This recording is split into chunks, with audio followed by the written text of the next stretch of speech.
Welcome to Bankless, where we explore the frontier of internet money and internet finance. This is how to get started, how to get better, how to front run the opportunity. This is Ryan Sean Adams. I'm here with David Hoffman, and we're here to help you become more bankless. Guys, an episode title you probably wouldn't think to see on Bankless. The future is Fiat. Wait, what are we talking about today? Record scratch. Today, David and I talked to writer-economist Noah Smith. He's a contrarian. He is what I would call a knowledgeable outsider, which is fairly rare in crypto conversations. He's bullish on some crypto claims, but he's also willing to call BS on many other claims. That's why this was such an interesting conversation. We have two sections in this episode. The first is all about geopolitics.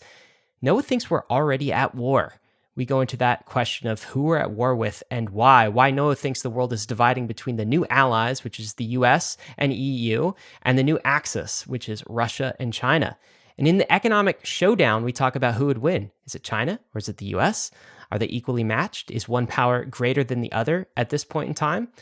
And does it have to actually come to blows? That's a question we ask Noah in this episode. In the second part, we talk all about Noah's thoughts on crypto. What is his bull case for crypto? War? Question mark. We get into that discussion. We also talk about what a global conflict would actually look like now that crypto enables capital flight. That is a big theme of this episode, the flight of capital, and which kinds of powers are more impacted by this capital flight. Finally, we get into Noah's big critique of the crypto industry, the misconceptions he thinks that we believe, and why he says the future is fiat. All in all, David, this was a really fun episode to do. And what were some of your thoughts going into this? Noah is such a clear-headed, articulate, fun to talk to guy. I just had a fantastic time being on the other side of the microphone. He's a treat to listen to, and he delivers his thoughts in like pretty punchy and entertaining ways. So from a content perspective, I'm thoroughly enjoyed this whole entire thing. And he's got such a broad scope of what he is informed on. He seems to be like one part historian, because he was rattling off some like deep history. In fact, that's how we start off this episode. And just to compare and like learn about and position ourselves in history in terms of like global macro powers, but also to understand the crypto industry a little bit better. Just a polymath through and through, and a very articulate one, if that. Yeah, I absolutely agree. It was a lot of fun. And there were lots of points in the conversation where Noah talks about we. And I think that we he kept referring to is representative of the United States. I really feel like, though we didn't get to talk too much about the United States and its future, Noah really views himself as kind of a maybe an advocate for the United States as a nation. And that was interesting to me as well. So if you're in another part of the world that doesn't really identify with the we of U.S. citizen that Noah's talking to, that's the vantage point that he's coming from. So you could definitely see that in the episode. Premium subscribers, of course, stick around after the show for the debrief, where David and I talk about our thoughts after the show. This is almost more fun than the podcast. Sometimes it is, because we get to give our raw and filtered thoughts to the Bankless Nation. If you're a premium subscriber, there's a link in the show notes where you can access that. And if you're not one, become one today. Guys, we're going to get right to the episode with Noah Smith. But before we do, we want to thank the sponsors that made this episode possible. ARBITRUM 1 is pioneering the world of secure Ethereum scalability and is continuing to accelerate the Web3 landscape. Hundreds of projects have already deployed on ARBITRUM 1, producing flourishing DeFi and NFT ecosystems. With the recent addition of ARBITRUM Nova, gaming and social dApps like Reddit are also now calling ARBITRUM home. Both ARBITRUM 1 and Nova leverage the security and decentralization of Ethereum and provide a builder experience that's intuitive, familiar, and fully EVM compatible. On ARBITRUM, both builders and users will experience faster transaction speeds with significantly lower gas fees. With ARBITRUM's recent migration to ARBITRUM Nitro, it's also now 10 times faster than before. Visit arbitrum.io, where you can join the community, dive into the developer docs, bridge your assets, and start building your first dApp. With ARBITRUM, experience Web3 development the way it was meant to be: secure, fast, cheap, and friction-free. The Brave Wallet is your secure multi-chain on-ramp into Web3, and it's built directly into the Brave privacy browser. Gone are the days of managing multiple wallet extensions that put you at risk of phishing, spoofs, and tracking. With the Brave Wallet, you can securely manage your crypto assets across more than 100 different chains, including Ethereum, Layer 2s, Solana, and more, all without downloading risky extensions. The Brave wallet is easy to set up and removes the headache of jumping between wallets and extensions. It's lightweight, but packed with great features, like built-in token swaps, buying and holding NFTs with a gallery view, and support for hardware wallets. But also much more than that, because Brave is shipping new features every single month, with a mission to make Web3 easier to navigate for its over 55 million users. Wallet extensions are a thing of the past, so get started with Brave's Web3 ready browser today and experience a decentralized web seamlessly without all the clutter. You can download the browser at brave.com/bankless and click the wallet icon to get started. If you've been listening to Bankless, you know that we're fans of the modular blockchain thesis. The idea that blockchains will separate execution from data availability and consensus, allowing all three to become the best versions of themselves. And Fuel has built the fastest modular execution layer in the industry. By supporting parallel transaction execution, Fuel unlocks significantly faster throughput for the Web3 world. Fuel also goes beyond the limitations of the EVM with its own Fuel VM, which is more efficient and optimized, opening up the design space for developers. And lastly, Fuel brings a powerful developer experience with its own domain-specific language, Sway, and a supportive toolchain called Fork. With Fuel, you can have the benefits of smart contract languages like Solidity while adopting the improvements made by the Rust tooling ecosystem, letting the Fuel development environment go beyond the limitations of the EVM. If you want to learn more, there's a link in the show notes to see how you can get involved with the Fuel network. Bankless Nation, we are super excited to host this conversation with Noah Smith. He was described to me as a millennials economist, and I think that's a pretty good description. He's pretty rational, he's open-minded, he's also future forward. But I also think that description is just the start, because Noah does more, I feel like, than economist activity. He's kind of a polymath. He's an excellent writer. I have absorbed a ton of his content on his Substacks. It's one of my favorites. It's always something prescient he's posting. And I think he's also described himself as, quote, somewhat favorable to the optimistic view of crypto. But he's also measured on his view of crypto. So it's good to bring you on the Bankless program. Noah, on a crypto podcast, I should say. How are you doing today? Hey, I'm doing all right. It's a good day. It is a good day. September 26th is when we're recording this, 2022 for posterity. So in case the day you're listening to this is not a good day. It's a very important day in history. It is the best holiday, Stanislav Petrov Day. On this day in 1983, there was Russian, warning systems accidentally detected what they thought was an American nuclear launch. And the rapid response people wanted to launch World War III, and one guy, Stanislav Petrov, said, no, guys, I think it's a glitch. And because of this guy, the human race was saved, because at that time we had approximately 10 times as many nukes as we do now. Where is the statue? It was birds, of this right? guy? It was like seagulls or birds or something that the radar was picking up, right? Oh, yeah, something. Yeah. Yeah. Uh-huh. Where's the statue of him? Well, it's Russia, so they didn't really want to do. Russia has become this very atavistic place. They're really degenerating from an advanced society. They almost got there, and then they're degenerating into this sort of barbarian hell right now, and it's not a good look. And of course, they're not going to have a statue of a guy who doesn't launch nukes. What would you accredit that the decline of Russia towards? Corruption, authoritarianism? The resource curse. It's when you have an economy based on oil, and therefore, whether you get rich or powerful depends entirely on your control of this resource, and then that does not lend itself to the kind of broad-based society. So when you look at the beginning of the Soviet Union, before they really became an oil superpower at all, it was all about manufacturing. Right, it was the Russian Industrial Revolution, and of course they did it in a stupid and inefficient way, but they still did it. Right, the Soviet Union ramped up manufacturing a ton, and it was mostly for the military, and it wasn't that efficient, but they learned to make a bunch of stuff, and then starting in the 70s under Brezhnev, they really started when oil became incredibly expensive, and Russia developed its oil resources. Russia shifted from being this sort of inefficient yet powerful manufacturing empire to an empire of oil. And then when you look at countries that do this, most of them turn out badly. I know Norway turned out well, but like most countries that go down this road have very dysfunctional politics. And so Russia's technological capabilities degraded. They essentially, according to Kamil Galiev, who's the best guy to follow on this, they stopped respecting nerds.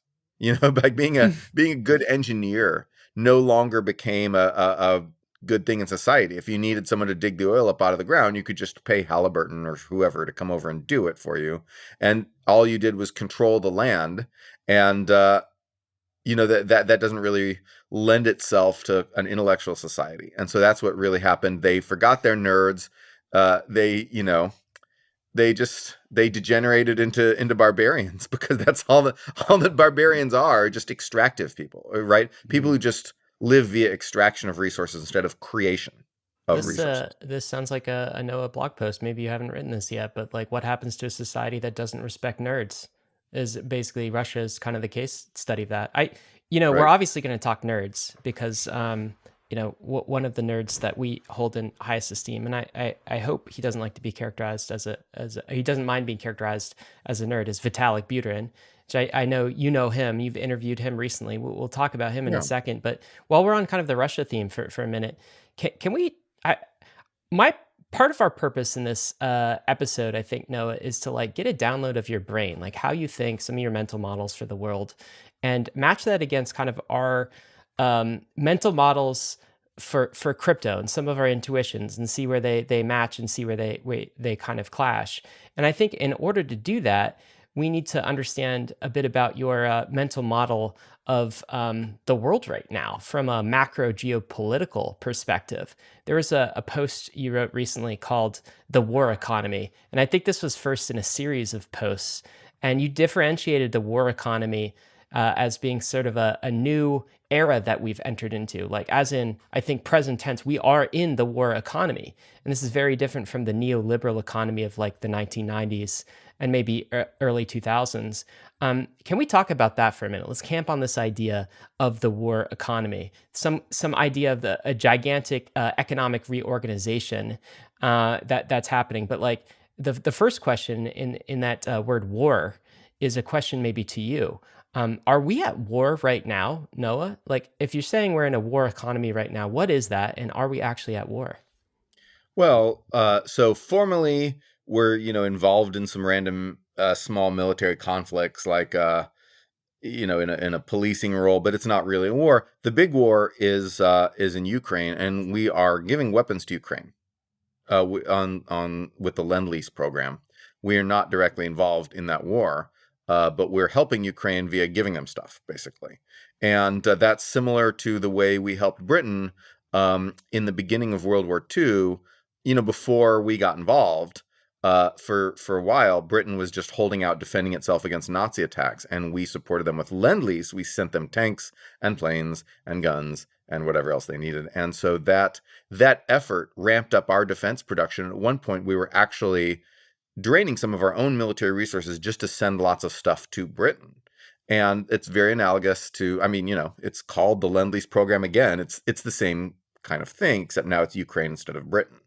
And so if you want to read a book about this, I recommend Freedom's Forge. It's about how private industrialists essentially took over and saved the American war effort.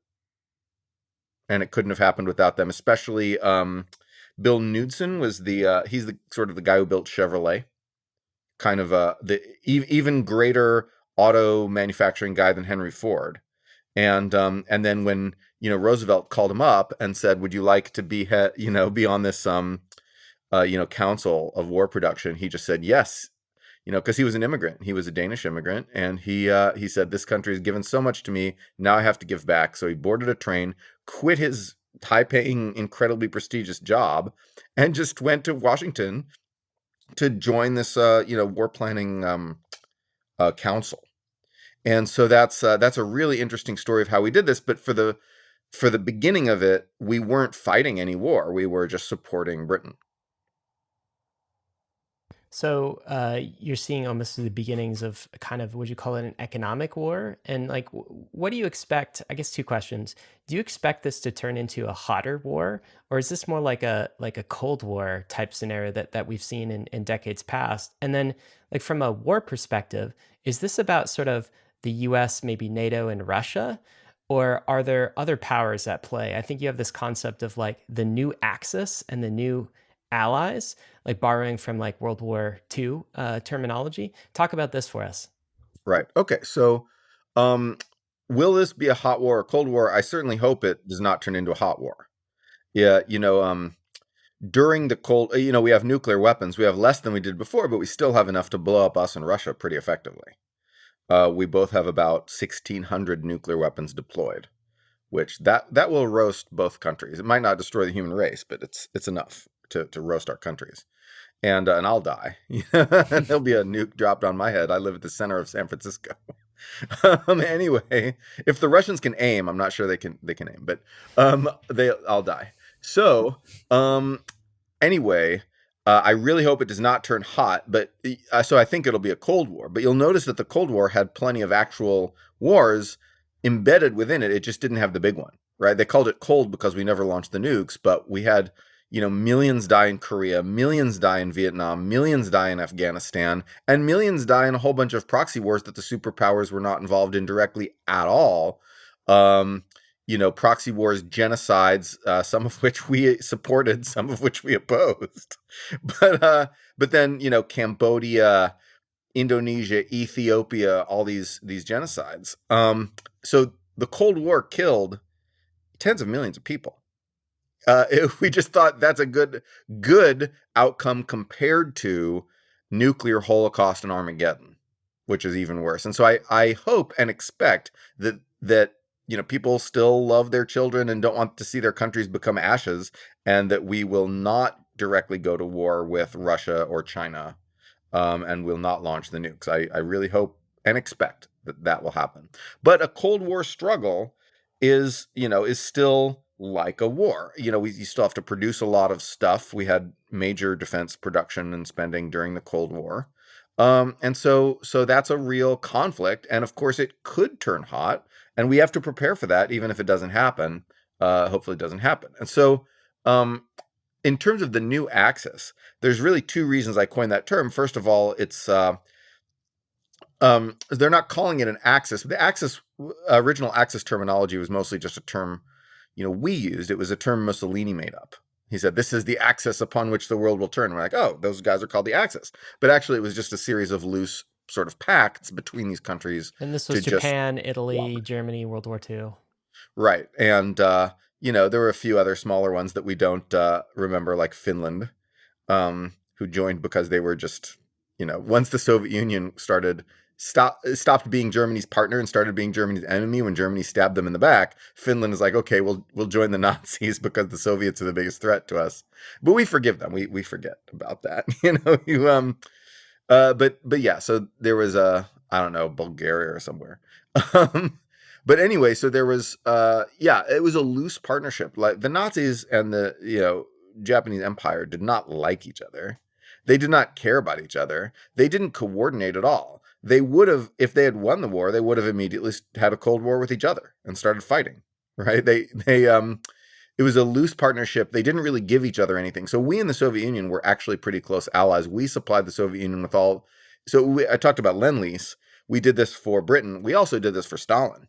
We were the industrial powerhouse. We gave Stalin all his stuff, and Stalin said that without our material support, he would have lost the war, and that would have been very, very bad. And, as bad as Stalin was, he was the second worst guy in Europe at the time. And had we not, given him all, the Soviet Union had some manufacturing, but not enough. And so we just gave them tons of material to resist the Germans, and it worked.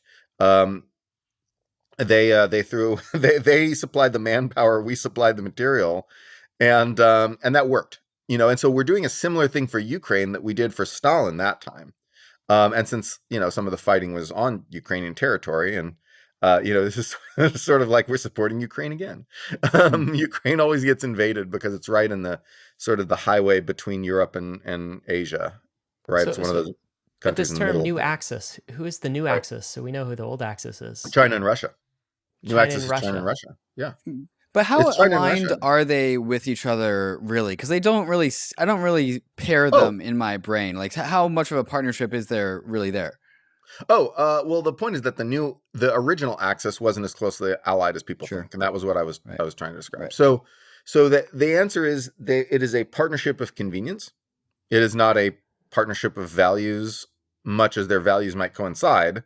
Like totalitarianism isn't like this thing where totalitarians say, "Hey, you're totalitarian too, friend." It's not like that, right? It's like, "Oh, we want to rule the world. You want to rule the world?" It's like there's this inherent distrust between these powers, right? And Hitler and Stalin briefly allied, and then Hitler stabbed Stalin in the back. Very predictable kind of betrayal, because evil turns in on itself. That's a quote from the Dragonlance Chronicles, which is an old fantasy series that everyone Is this has kind forgotten. of like my enemy's enemy is my friend sort of alliance that you're talking Yeah, about? exactly. And That's exactly right. And so for China, what they want from Russia is basically distract Europe, distract America if possible, so we can have a freer hand in our backyard to increase our power within Asia, which is what they really care about, right? They're hoping Russia will just basically like distract these people.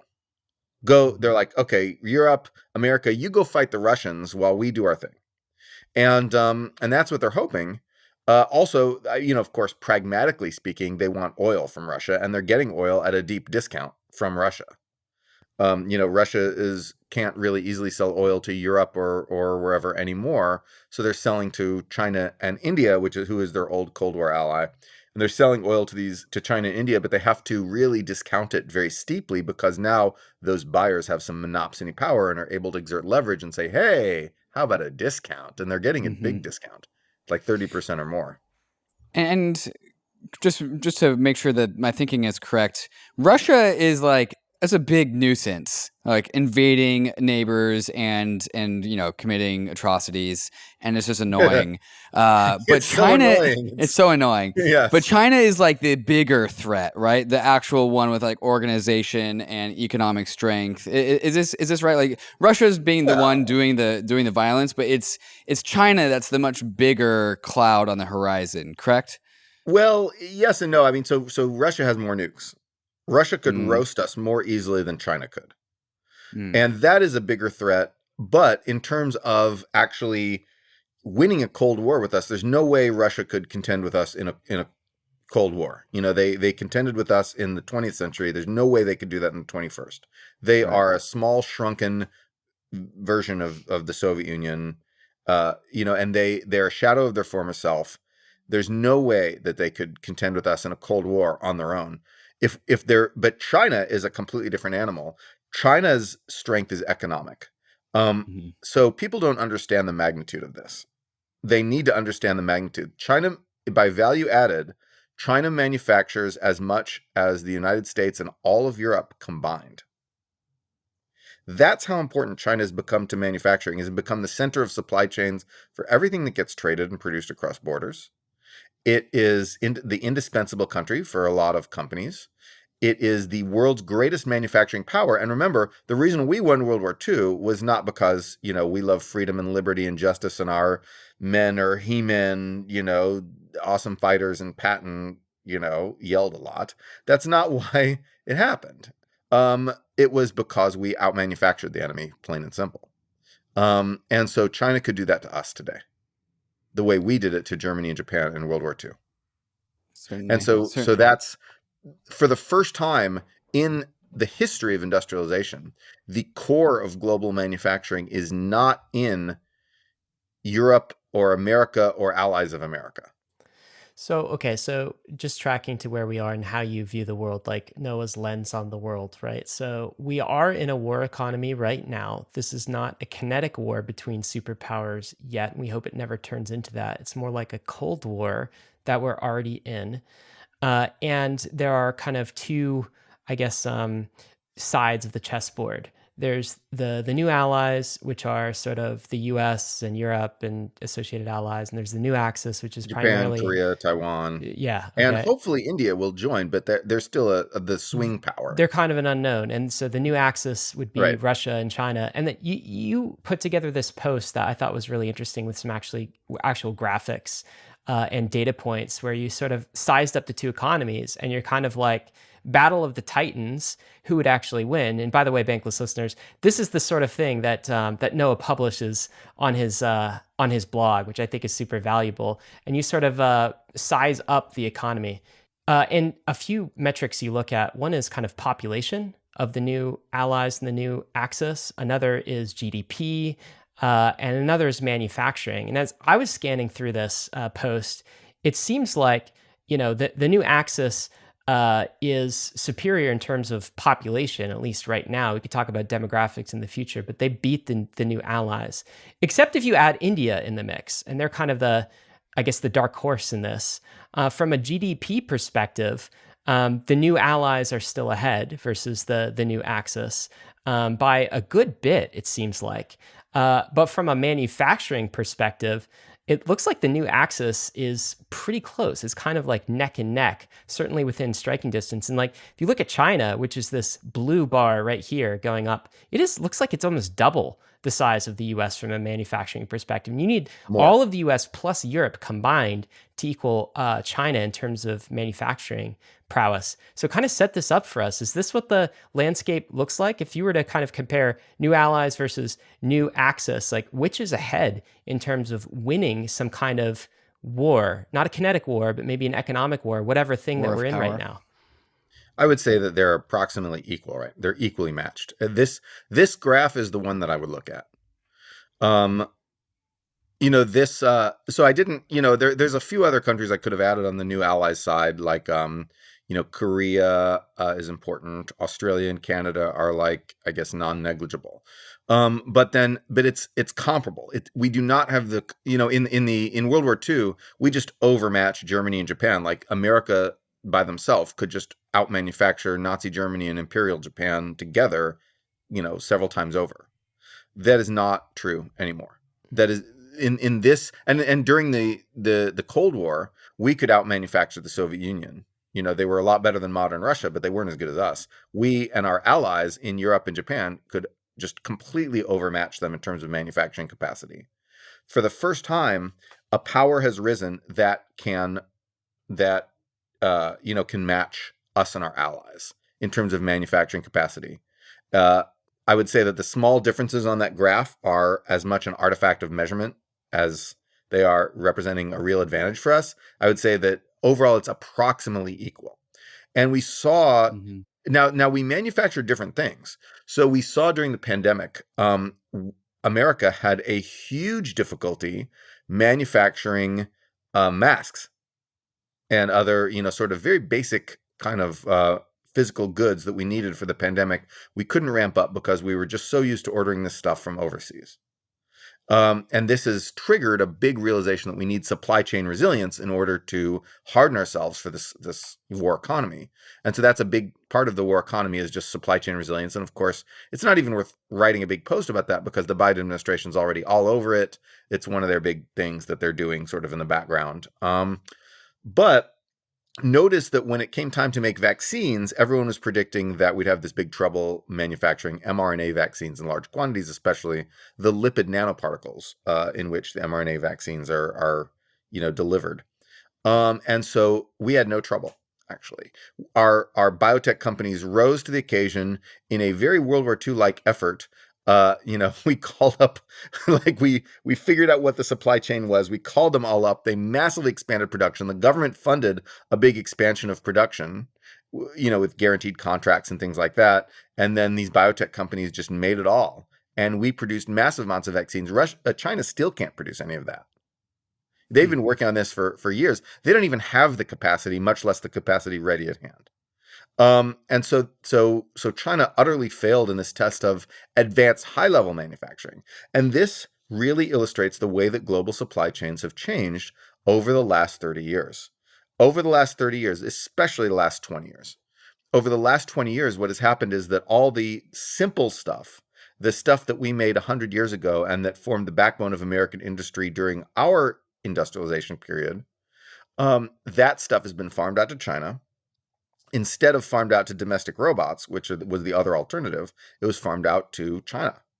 And so China has all that stuff, and we retained the very high value stuff, the stuff you can sell for a lot of money in peacetime, right? We took the ends of the supply chain. So, when you would get an iPhone, it would say like designed in Cupertino, manufactured in China, right? And that's really typical. So we would design the stuff, other people would slap it together. We would make some of the high value components, and China has striven to make more of the high value components domestically. So we make the hard stuff that requires like innovation and a lot of like nerds who are, large, disproportionately immigrant nerds, working in a lab somewhere, figuring out how to make like this really awesome screen or this really high performance chip or, blah, blah, blah, this really software, that works really well. And so, and then China has like the what we used to have, which is just armies of guys, and by guys, I mean usually women, in these gigantic, incredibly efficient factories with machine tools. It's not just like manual labor anymore. They have like a lot of machine tools. In some factories, they even have it's even automated. They have robots. But China is doing the volume. And if we were to go to war, it would be a contest of quality versus quantity, and they'd have the quantity on their side. I'm not confident we could beat that. One interesting thing I noticed in the charts that we were showing on screen is that it took many nations to get above China in terms of manufacturing output. And I think what you were saying before that is like during World War II, America was like the big Chad in the room in terms of manufacturing. We were like a unipolar power that we were just dominant. Like we directed the world because we had all of that power. Now it seems to be a little bit flipped in that China has all of the manufacturing power. It takes a coalition of countries to be able to match China, although we do beat China in some when you stack all of them together. But what you're saying is that manufacturing of what China is uniquely capable at is like the qualitative side of what China is capable of manufacturing is something to consider, and what they are good at is gives them an advantage in times of tension and conflict. Is that an apt summary? It gives them one advantage, like I said, we just have different capabilities. Supply chains mean specialization. In the old days, we didn't have as much supply chain because it was not as easy to just ship little components around the world and manage everything via the internet. That has changed since the time of World War II in a big way. So back then it was like Germany makes cars, we make cars. I guess that's still true of cars because they're heavy and hard to ship. But then it was like Germany makes chemicals, we make chemicals. Germany makes, I don't know, electronics, we make electronics. And so that was sort of how it was then. Now we are integrated into supply chains. We're interdependent economically in a way that we weren't then. We still had a lot of trade then, but it was like, metals and commodities and stuff like that was getting traded. It wasn't this, the supply chaining of stuff, right? Look at where your computer gets made. It gets made all over the place. And so that just wasn't the way it was back then. And so now that we have these supply chains, we have to think about a little different than just numbers. Yes, the numbers are important, but we also have to think about what's in those numbers. What do we have a chokehold over? And so one of the most important things that we have a chokehold over, and that China, of course, China knows this and is trying to correct it, but it's difficult, is computer chips. So almost all the computer chips in the world are made by the United States and its allies.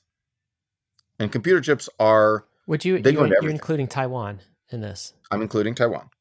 Okay. Because we'll get to Taiwan in a second. But although Taiwan is a surprisingly small amount. People talk about how TSMC makes all this stuff. TSMC makes some great high-end stuff. In terms of market share, in terms of value added, Taiwan's actually reasonably small. They're just strategically important for chips because they have some very advanced stuff with this one company, TSMC.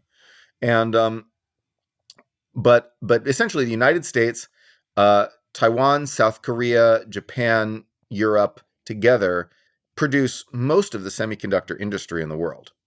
And China's racing to catch up, but they won't be there for a while. And without semiconductors, without chips, it's very hard to make a modern military. So that's a bottleneck that we have. China has the bottleneck on processing of minerals. So, if you dig up lithium, right, out of the ground and you want to process it somewhere, China does most of that. right? And lithium is important for batteries, and batteries are what go in drones, and drones are, are small drones, and small drones are getting more and more important to war. And so that's a strategic, rare earth minerals everybody talks about. Then there's stuff like, cobalt and copper and nickel and all these things like that. China processes a lot of this stuff. And that's very low end primary industry. If you were trying to think of like where you could make a bunch of money today, would you think about nickel processing? Not in the US, not at all. I mean, You it's such a wouldn't. commodity. Right. 100 years ago, you absolutely would. Okay, can I ask a high level question? Maybe no, this is a really dumb question, but let me ask the dumb question that might be on other listeners' minds, which is like, why does any of this matter? Manufacturing output, GDP, population, labor. Why does it matter in the nuclear era, post 1945, when every country on the planet, every major superpower, has effectively mutually assured destruction anyway? Doesn't that just completely level the playing field? Like, if you got into an all-out total war scenario and the nukes start flying, no one wins. Everybody loses. Right. And isn't this a totally different world if we're matching, like, who would win in a contest of the wills, kinetic power, manufacturing? We're not producing tanks anymore. Like, the nuclear arsenal of one country can completely level another, and that can happen simultaneously. So, like, does any of this even matter anymore? So how's Russia doing right now with that idea? Can you elaborate? So Russia has actually slightly more than us, the most deployed nukes in the world, 1,600 nukes deployed. So because they are is that allowing them to conquer the world? It's not, because they are fighting a proxy war maybe against the West. It's not proxy for them. They're mobilizing their whole country. Yeah. They're emptying out their population. Waiting for Snowden to fight. I'm excited about that. Well, so tell me about this. How does this work if you're not sort of if you're actually like a head-on conflict between the new allies and the new Axis, like World War II style type of thing, right? Doesn't that just don't nukes just like equalize the playing field? And maybe don't take nukes to some degree. Yeah, to some degree. So like, does that change the calculus at all? Yes, it changes the calculus somewhat. Sure. Nuclear deterrent is a very important deterrent to total war. So the thing is that if all you have is nukes and you don't have the rest of the military machine and the industrial manufacturing might, whatever, to back it up, if all you have is nukes, then you can either kill yourself to destroy the world or do nothing and surrender. Right? You have a binary choice. Kill yourself. You can either be a suicide bomber or you can just roll over. Because that's what it is. If you launch nukes, there's mutually assured destruction. Remember, if one country launches nukes in another country, it's getting nuked in return because we have second strike capabilities, nuclear submarines and such. And so if you nuke, you get nuked and then you die. So essentially, launching the nuclear war is being a suicide bomber as a nation. So your point is that no nation is effectively willing to do that, except maybe as a last resort. We don't know, and we don't know. And I hope we don't find out. Same. But certainly Russia the Soviet Union cared enough about conventional military forces to build up a massive conventional army. Even though it had 10 times as many nukes as modern Russia, enough to roast not just America, but the whole planet. They had 20,000 nukes, 30,000 nukes. I'm sorry, 30,000 nukes. We had about 25,000. And so that's just insane. That's, you just turn the country into a parking lot. You turn the world into like a nuclear hellhole wasteland. And that's what a lot of the science fiction of the 60s and 70s was about. But in the 80s, it reached a real peak. That's when our nuclear arsenals peaked. If you just do a Google image search for nuclear arsenals, you will see how much things have actually come down and how crazy it was in the 80s. But they nevertheless built up a giant conventional army. We built up a giant conventional army. Conventional deterrence was still important. And as it will be today. Can I ask you another point on this? And by the way, maybe that's why we're round tripping to happy Petrov Day to you. That was 1983, yes. As you said earlier. What a thing that was avoided at that point in time. Absolute worldwide destruction. But like, there's another kind of event that has been talked about before. And Ray Dalio, I don't know if you read any Dalio, but like Changing World Order, his sort of thing. He thinks that China and the US, the new axis, new allies, as you've termed them, could come to blows over the Taiwan effectively. Sure. Like that could be the thing. What's your take on that? Do you think Taiwan is the thing? How likely is Yes. are China and the US to come to blows over the Taiwan issue? Relatively likely. Joe Biden has now said 4 times unequivocally that if Taiwan is attacked, we'll defend it. Each time the White House said our position has not changed. That means that was always what we were going to do. And so we were always going to defend Taiwan if it's attacked, and that remains true now. Yes, it is highly likely China's leaders definitely want to retake Taiwan. China's population probably wants to retake Taiwan as well. So do you think that there's a potential future where what we're seeing with Ukraine as the proxy war between the United States and Russia, Taiwan becomes the proxy war between the United States and China? And if we want to compare these two things, how much more or less involved might we be in Taiwan? Well, first of all, neither of those is proxy at all. The current war with Russia is not a proxy war. I mean, you can say that for us, for the United States, Ukraine is a proxy for us, but certainly for Russia, they're mobilizing their whole society. That's not a proxy conflict. And if the United States fought China directly, that would be a proxy war on neither side. That is just called a war. The fact that we're fighting over some smaller country, that's typical. Different, right? That's typical. That's standard war stuff. That's just called Athens and Sparta fighting over Corinth or something, right? It's like that's why countries fight. Why do we want to protect Taiwan so much? Well, a couple of reasons. The reason everyone talks about there's a couple of reasons why everyone talks about there's Taiwan's a democracy. We love democracies. We want to protect them, and also they make a bunch of computer chips. Neither of those is the real reason. The real reason is 2 other things. The first reason is because if China conquers Taiwan, that completely compromises the security of Japan, who is our major ally in the region. And that basically puts Japan at the mercy of China, and Japan basically becomes a Chinese, maybe not colony, but vassal, right? Japan becomes a Chinese vassal at that point. At that point, the United States is out of East Asia, but that's not even the most important thing. The most important thing is China rules East Asia, and the Japanese and Taiwanese, and of course South Korean as well, center of technology then falls, China can then extract whatever technologies they want from those vassal countries. And those countries don't want to become Chinese vassals because, China also has a very dim view of Japan, but also of South Korea, and of course of Taiwan. And so that's the first reason, is because China then conquers all of Asia and becomes the undisputed sort of lord of manufacturing, including high-end stuff that our allies currently have. But Tanner Greer wrote this, although he goes by T. Greer, wrote this really good blog post called "Losing Taiwan Means Losing Japan." He's right about that. And that's why Japan also, despite, Japanese people being famously pacifist, Japan has also pledged to defend Taiwan in a war. That is one reason we would fight China. But that is not even the most important reason we would fight China over Taiwan.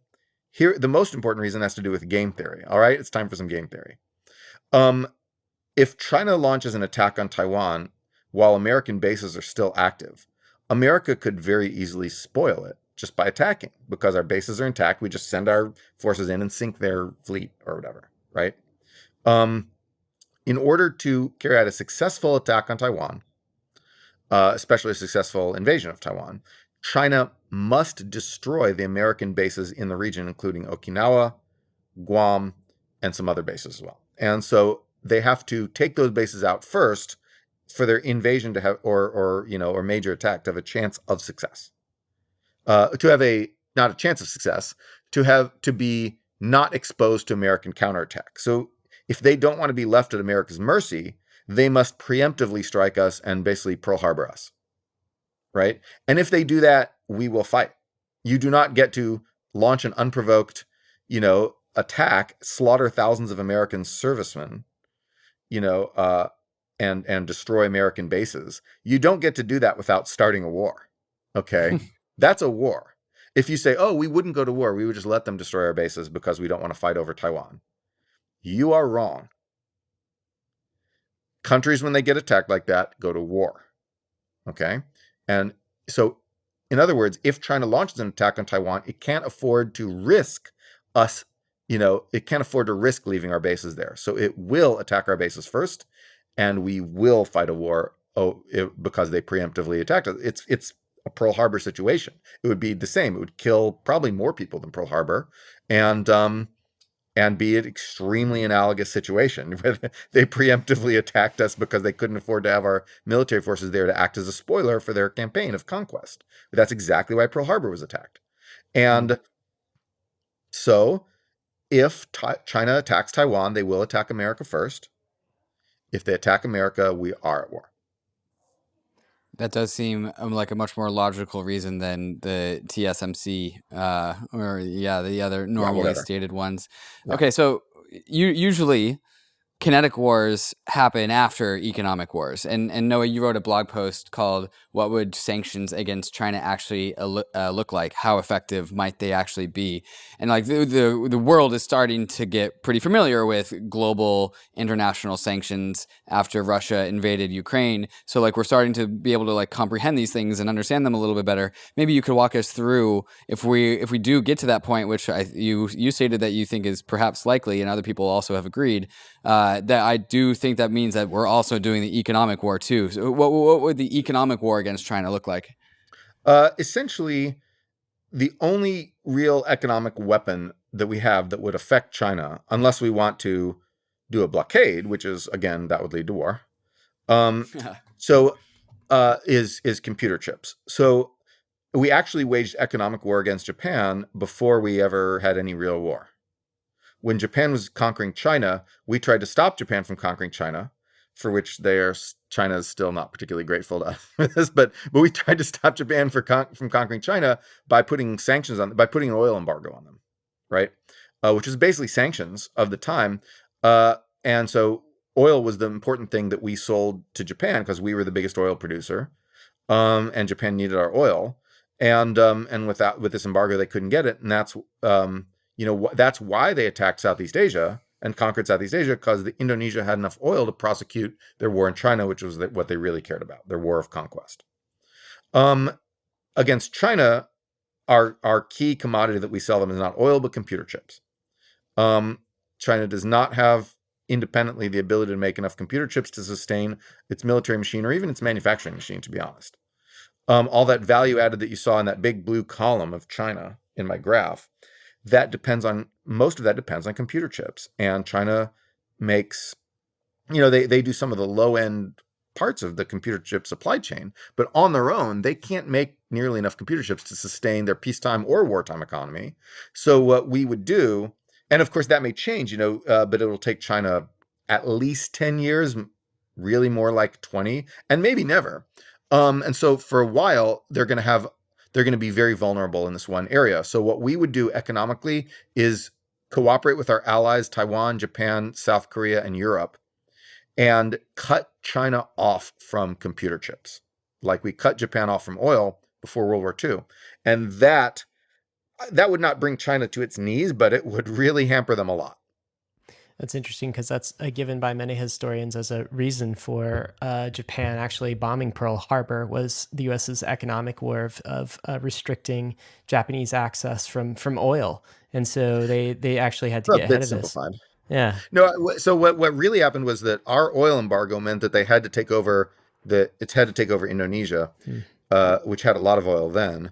Indonesia was a Dutch colony. The Dutch were allied with the British. The British were allied with us. So Japan says we need so Japan's first idea was, okay, let's get the oil by conquering Siberia from Russia. All right. Then they tried it. They sent some troops north from, into like modern day Mongolia, and Russia brought in Zhukov, their famous tank general, and they just kicked Japan's ass in a opening battle of World War II that nobody knows about, called the Battle of, there were two battles, but the main one was the Battle of Khalkhin Gol in Mongolia. Nobody remembers this now, but the Soviet Union kicked the shit out of Japan's army because they had much better armor. And Japan, then the Japanese militarists were like, okay, so we can't kick the Soviet Union's ass. So they signed a neutrality pact with the Soviet Union. And with Stalin. They went to visit Stalin and sign a neutrality pact. And they said, okay, instead, where else can we get this oil to prosecute our conquest of China? The only place other place nearby we can get it is Indonesia. So they decided to attack Indonesia, but they knew that attacking a Dutch colony, because we're still in the era of residual European imperialism here, right? Indonesia, Dutch colony, attack the Dutch, the British get involved. If the British get involved, the Americans get involved. And the Americans have already proven that they take a dim view of our conquest in Asia, right? And so they knew America would get involved by just sort of, friend of a friend of the Netherlands, so that's why they attacked Pearl Harbor. They're like, okay, America, we're going to inevitably have to fight America, so we might as well just take out their ships right now. I'm just reminded of that meme, the domino meme, where like just one domino falls, this chain of events, and then you get to kind of World War II. This is kind of what this feels like. Right. You have an absolute World War II was the real war for oil. Right. That was the war of oil. Yeah. No, you have an absolutely like encyclopedic mind around these things. It's so awesome. Interesting to talk to you about it. But before we tie off kind of this war economy section and move on to crypto, and I promise Bankless listeners, there's a tantalizing link here between the two in Noah's mind. But I got to ask one question, which is, it feels very much like we have an unstoppable force meets an immovable object kind of thing here. Like I've read people like Dalio, et cetera, who think that China is absolutely hell-bent on taking Taiwan. Like they think it's theirs and they're hell-bent on taking it, and they're happy to be patient, maybe for decades, but eventually they're going to want it. And they're playing for number one spot here. And if the US's position is thou shalt not take Taiwan without causing a war with the US and its allies, then we've got the unstoppable force meets a movable object here. And is there any way that this ends peacefully? Or are we like on a collision path to war? I don't know. I can give you a bullshit answer, and Dalio is happy to, but nobody really knows. Spicy. No, I mean, like everybody's happy to bullshit about these international affairs things, right? Any rich guy, right? Like go ask David Sachs. Go ask this guy. What does this guy know? This guy knows dick all. Dalio. Like, does the guy you want to ask is a guy named Bruce Bueno de Mesquita. He has some models that have been a little bit predictive, and now he works for the CIA. What's he saying? He's a political scientist. He won't tell you the answer, but he'll know the answer better than anyone else. There's a lot of ways that could end without war. There could be some sort of agreement. China could have, internal conflict and instability, which is not out of the question, given that Xi Jinping is just screwing everything up so badly. There's a lot of things that could happen, right? The United States could have instability. We could, Trump could return. We could have another coup, this time one that succeeds, disputed presidential election causing a civil war. We could easily have instability as well. And so one of the countries could just back off and, then the status quo just goes to the other country by default. Or both could have instability and then no one knows what the hell is going on, right? And then we could have a war that is basically like China sails some ships over, we sink the ships, China yells a lot, and then it's done. They just stop. Or we could have a war where we send some ships in to defend Taiwan, they sink our ships, they take over Taiwan, and they win.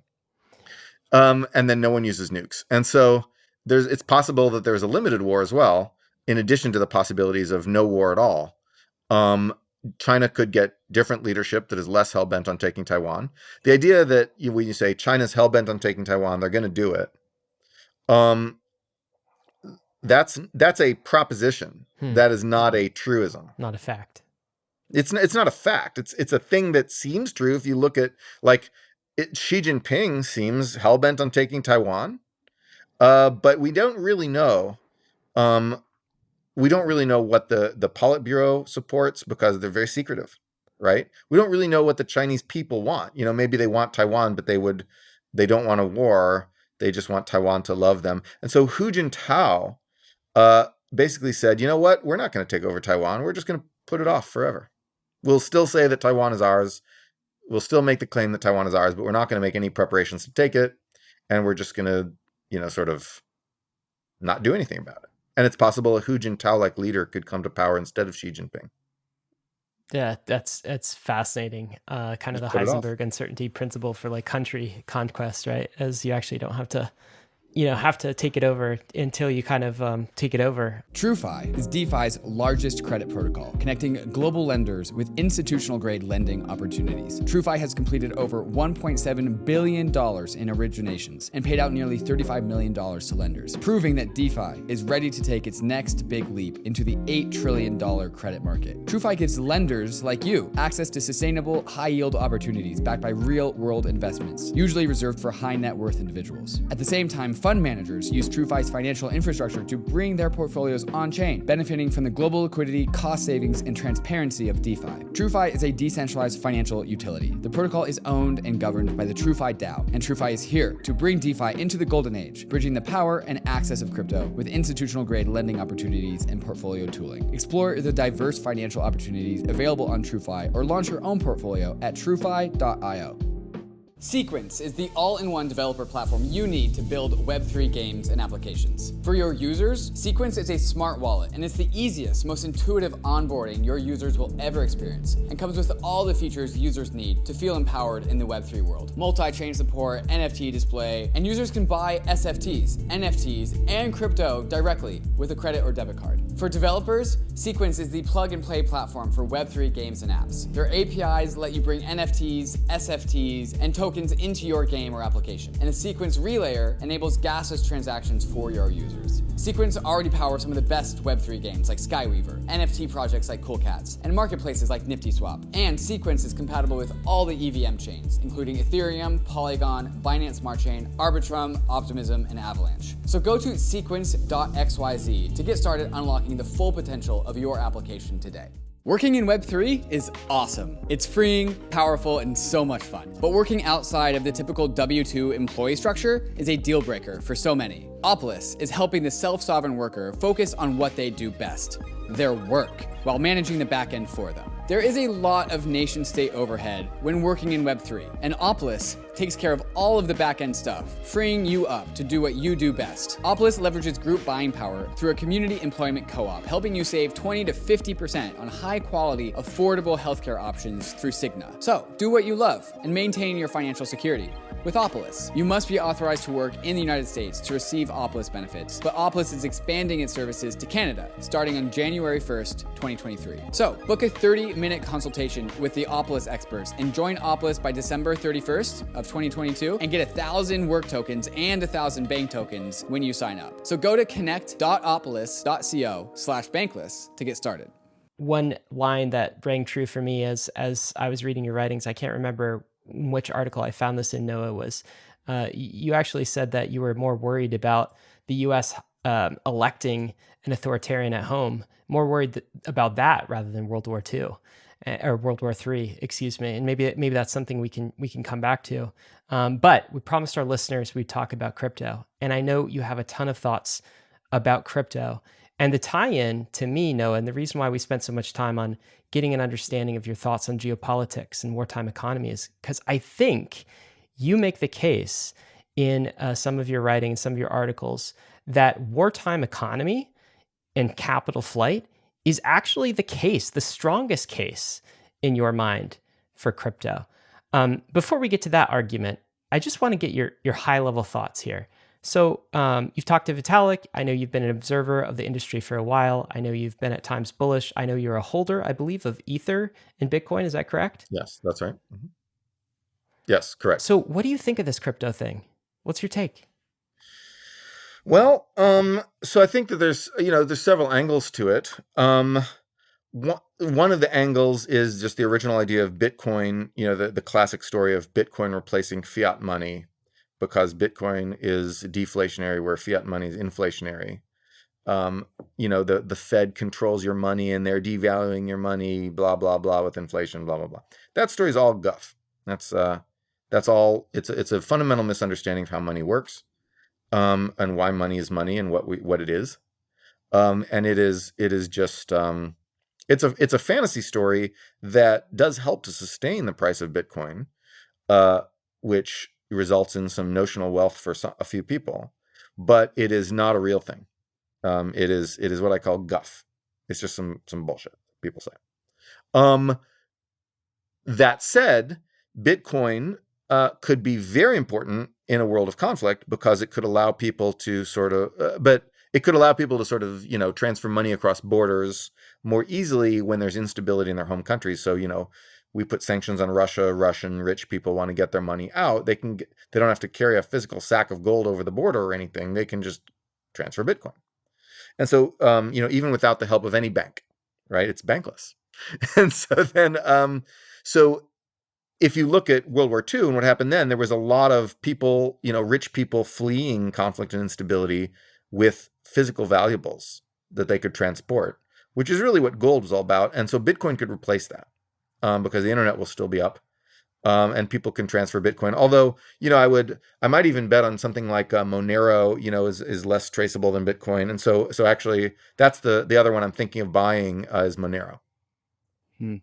And so I think that could be that story could be interesting and important. Whereas the story of Bitcoin becoming like replacing fiat currency as the thing that you used to buy pizza that's not real. That's not going to happen. I think people are starting to realize that's not going to happen too.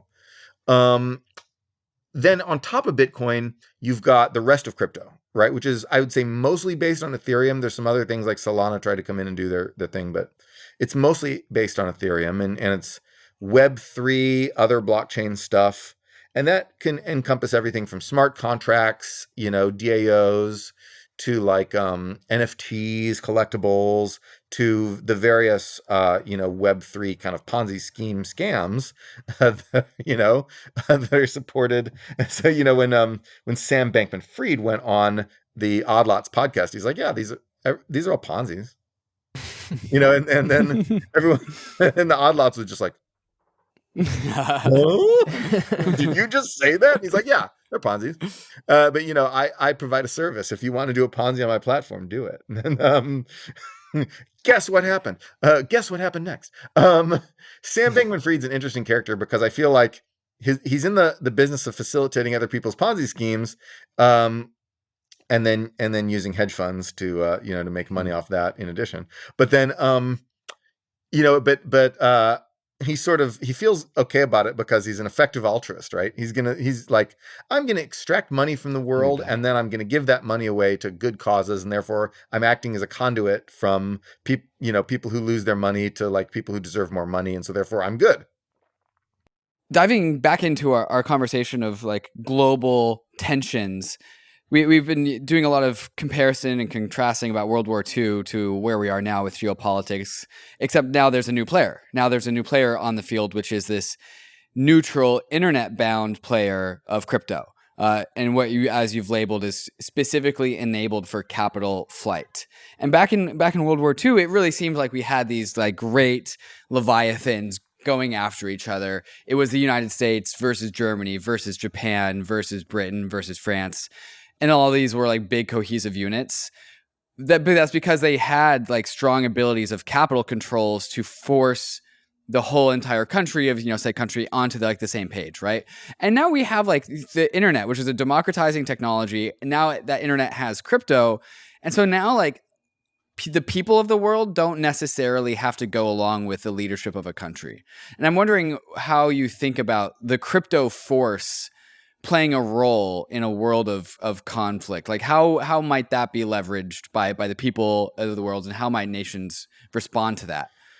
Well, I think that to be honest, the efficacy of crypto in creating a world of no capital controls is somewhat limited because like if you look at the amount that has escaped Russia due to crypto, it's not that large, right? I've seen some estimates. It's like, we're not talking like $100 billion or something, right? We're talking about like maybe $100 million, a couple $100 million. And that's not nothing. If you've got a couple $100 million, more power to you. But that's not it's not yet at the stage that I would say like we're seeing vast, massive crypto-enabled capital flight. The bigger capital flight was really from China. And China, there was this interesting, sort of triangle trade that was going on with China using Tether, uh, and as long to get money out of the country, Chinese people using Tether, and as long as and instead they'd get a bunch of Bitcoin in their portfolios at the end of this trade, and then as long as Bitcoin was going up, they made money and they preserved their wealth. But when Bitcoin's going down, that doesn't really work. So there's been some episodes of this, but so far we haven't seen anything like the collapse of capital controls from Russia and China and countries that are doing this. And I'm not sure that how important capital controls were during World War II either. I think that no one was really trying to get their money out of America, and relatively few people were trying to get their money out of Britain. A few more in Germany. Almost nobody in Japan was trying to get their money out. A lot of people tried to get their money out of China and succeeded to some degree, and often they got their persons out of China as well.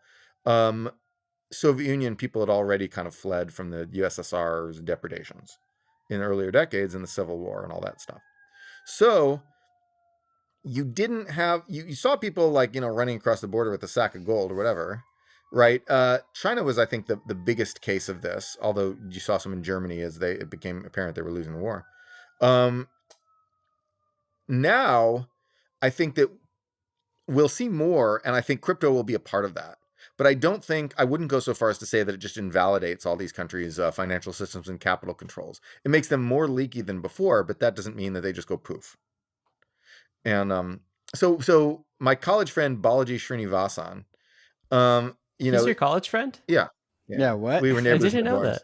Yeah. I mean, Wow. we've had him on the podcast, of course, so you must know about his network state thesis. Of course, yeah. His views on crypto. Yeah. Exactly. What's your take on that? So continue. I mean, I think Vitalik had the best take on the network state. His review is really good. And so I would just farm out my thoughts on the network state to Vitalik, basically. But I think that the short version is that we're not going to see crypto be able to replace whole societies. That can't happen. Because societies are a lot more than just flow of funds, right? A society needs a lot more than banks.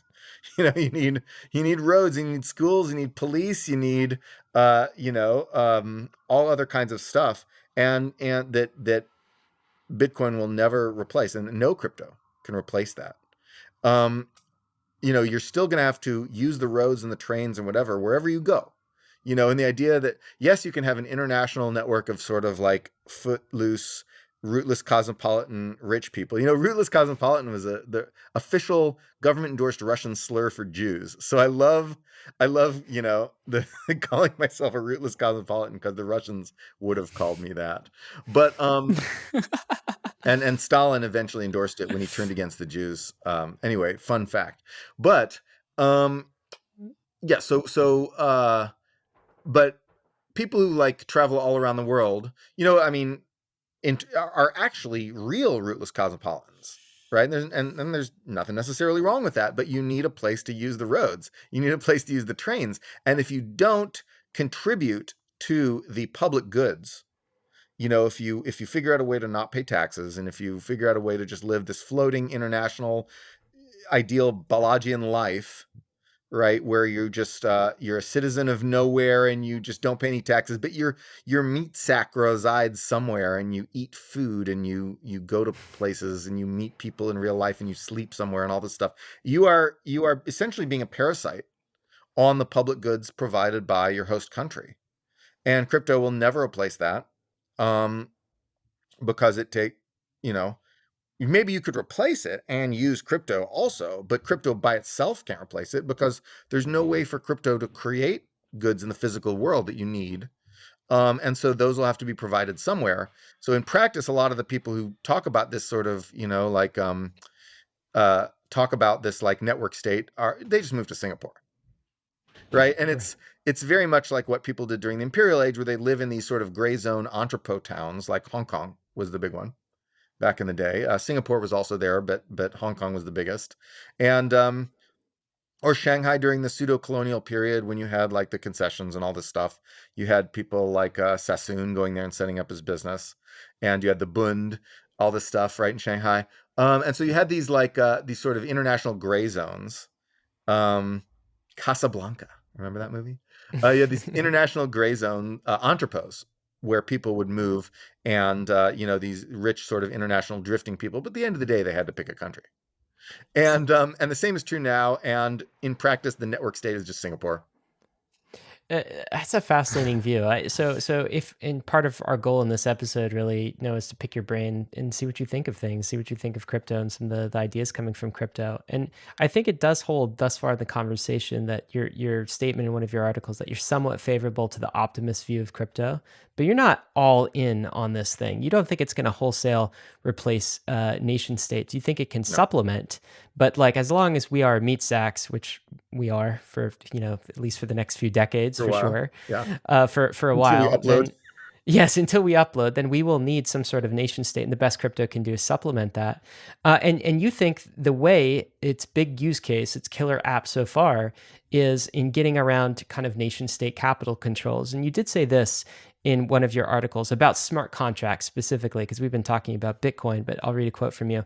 There might even be a way to use smart contracts to port whole businesses or other networks of formalized economic relationships over from China or Russia with their structure largely intact. When local intermediaries, Chinese and Russian banks, courts, etc., can't be trusted because they're manipulated by the state or under foreign sanction or simply disrupted by conflict, blockchains might be able to step in and provide the decentralized trust they were designed to provide.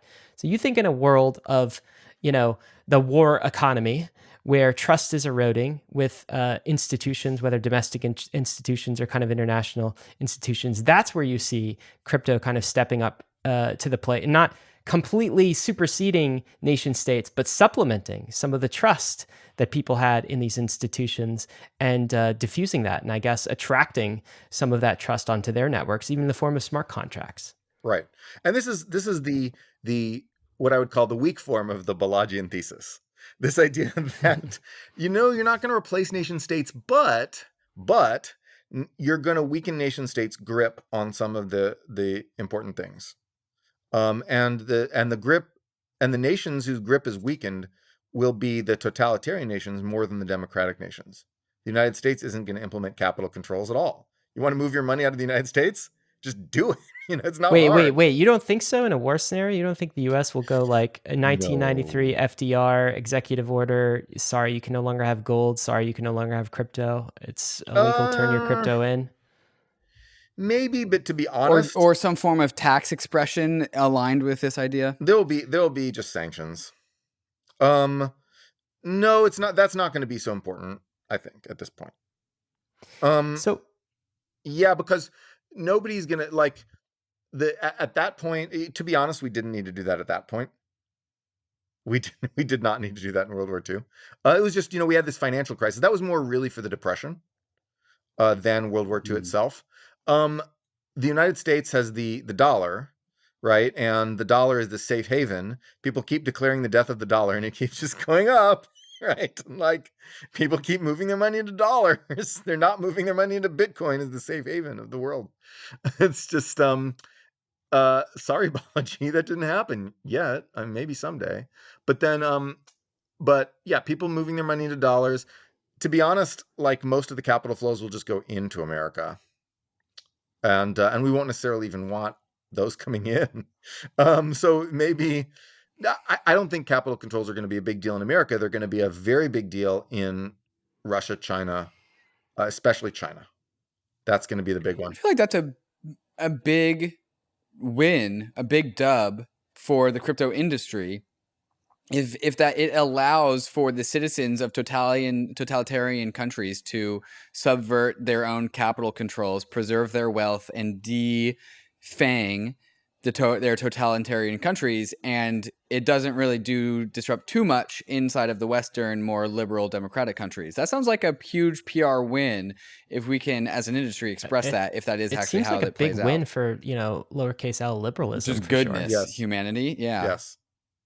As it should be. And this is where I have always disagreed with Balaji. Balaji has often seen a threat to freedom from America itself.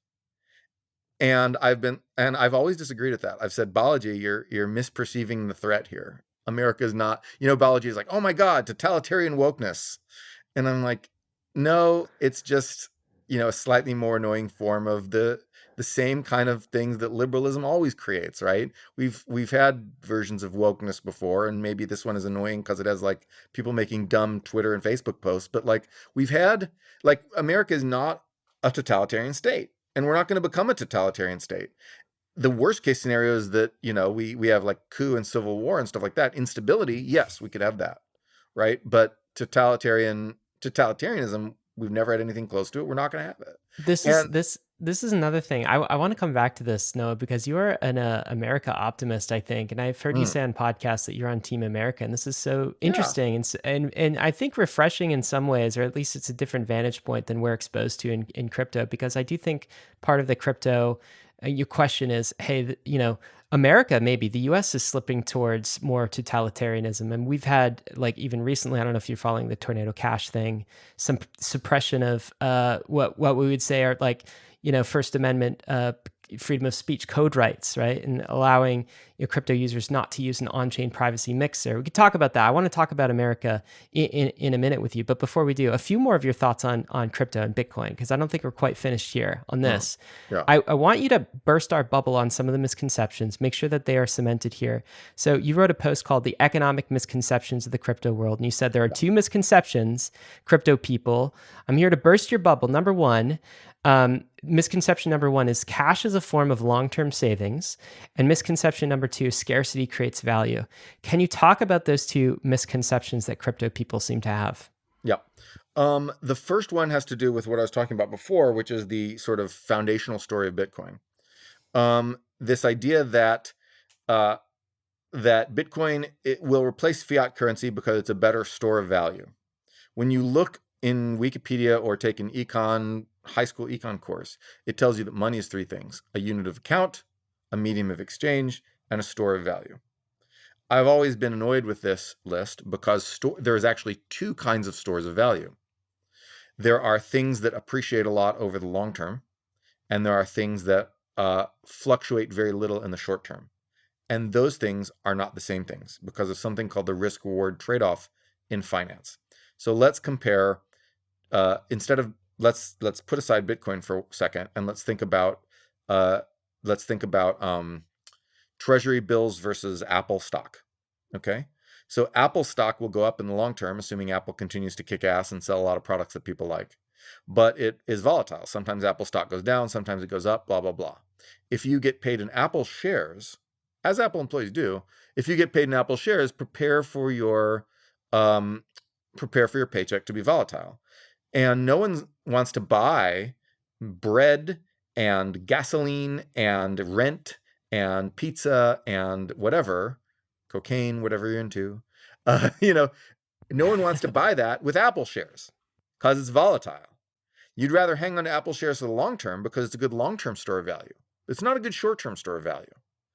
What's a good short-term store of value? T-bills, which is basically, T-bills are no longer the same as dollars, actually, because the interest rates got raised. But for a long time, T-bills and dollars were interchangeable because they were just zero interest rate government bonds.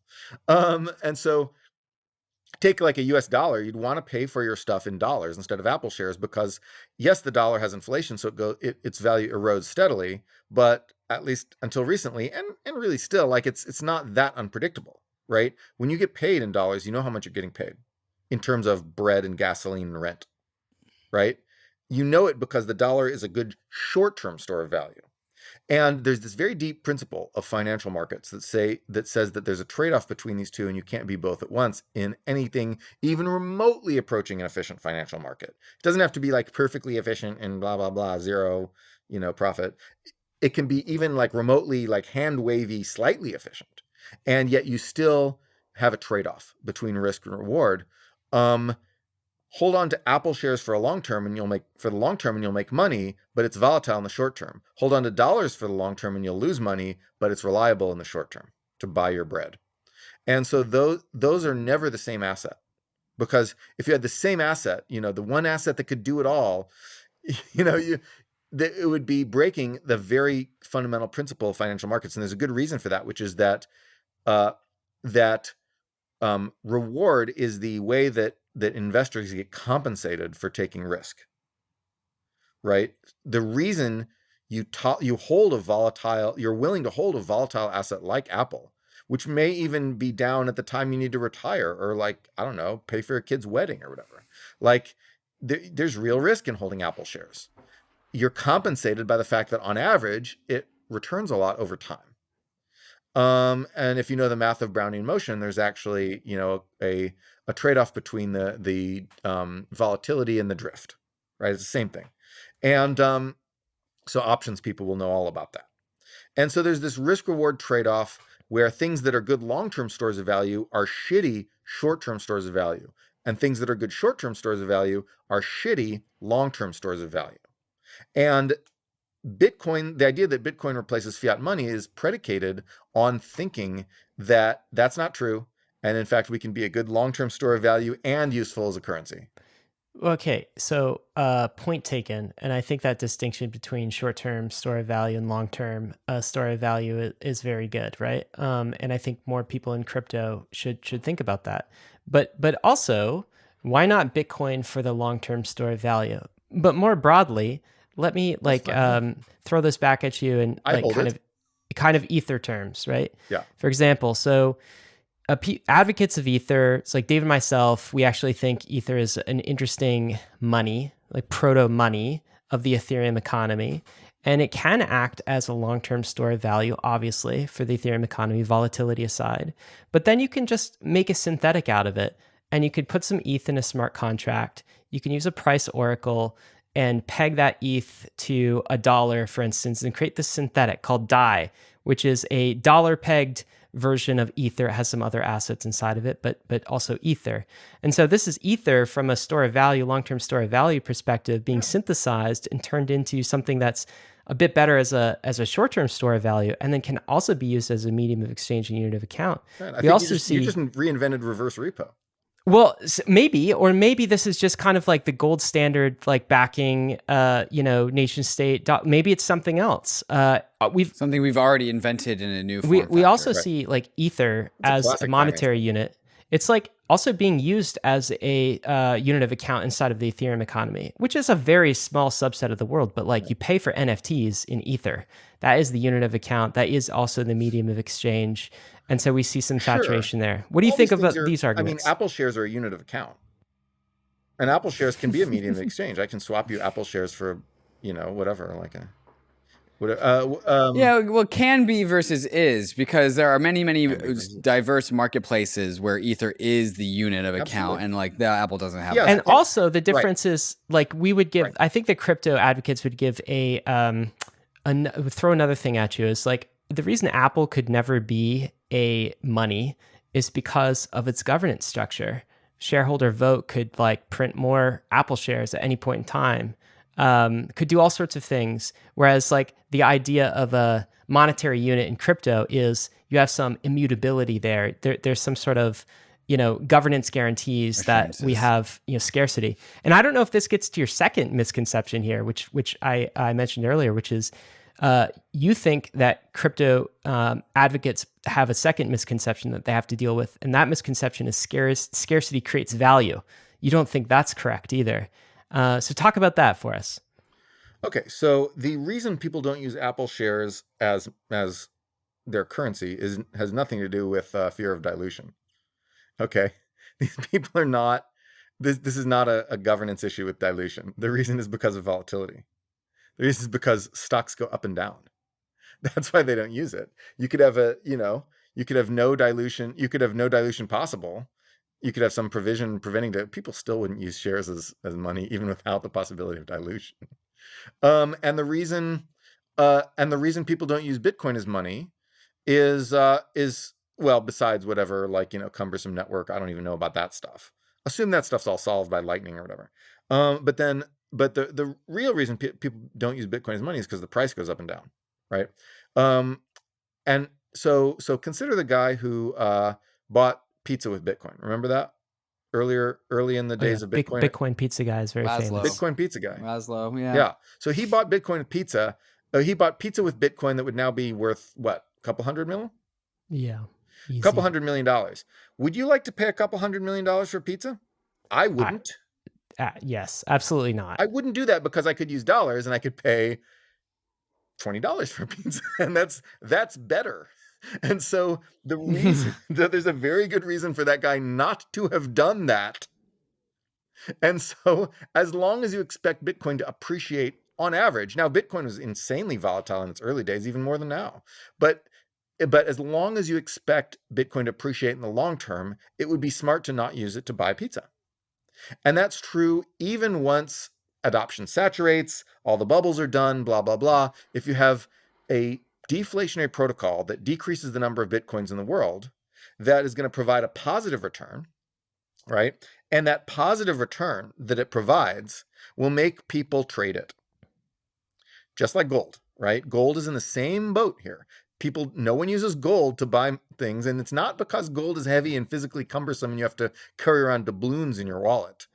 People would do that, actually, but no, you could use electronic, gold shares, right? Electronic gold ETF shares.